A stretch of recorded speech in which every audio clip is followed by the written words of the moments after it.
glaciers that ran down the sides. And you can see one of the U-shaped valleys right over there. Just to the right of Mount Scott, you can kind of see that scoop. That was a glacial valley. So it ran down the side here. Yeah, Mount Scott had a glacier coming down it as well. That's the kind of bald spot on Mount Scott there where it was scooped away. So a lot of glaciers were in this area even. Then about 20,000 years ago, this mountain stopped erupting and it just went quiet for a long time. So it would have been a great place to move in and live. Big mountain, everything's quiet, 20,000 years ago. But underneath the mountain, more magma was coming in. There was a big empty chamber called a magma chamber. And magma was still filling in there, even though the mountain wasn't erupting anymore. And not only magma, but a lot of gas. A lot of gas. So do any of you, have you ever accidentally dropped a bottle of pop or shaken one up? And you see all the bubbles are in there. And there's also liquid in there. So there's the bubbles are gas, and then there's liquid. And if it's all shaken up and there's a lot of pressure, what happens if you take the cap off? It explodes. It goes up and out all over everything, doesn't it?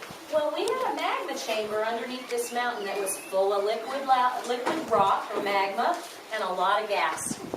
What's going to happen if you take the lid off of that? It's going to explode. So that's what happened about 7,900 years ago. The lid started to come off. Now, it took about 200 years for the lid to come off, but the first part of the lid coming off was the eruption of Lau Rock, which are those big cliffs over there. You see, they're kind of about halfway up the rim. There's that big cliff, and then the wings that come out to the side. So it's kind of the next big mountain peak after that pointy one that's out there, the one to the left. That's Lau Rock. When it erupted, it acted like the beginnings of taking the lid off that magma chamber bottle of pop. And there were a couple other eruptions to the north. And that happened about 7,900 years ago. 7,700 years ago, the lid was off. And what happened to the magma chamber?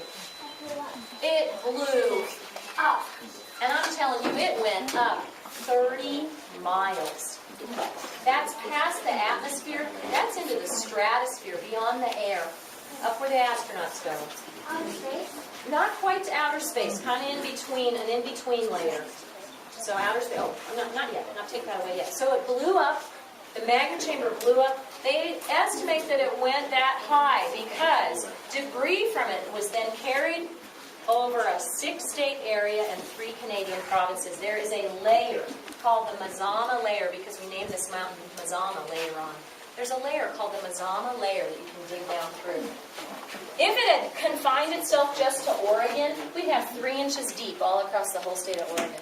In some places, it's as much as 200 feet deep, and other places just a scattering. There's actually traces of this ash, even in ice cores from Greenland. So little traces of it may have gone all around the globe. Huge eruption, 100 times what Mount St. Helens did. They say you could have heard the boom from Denver or even St. Louis.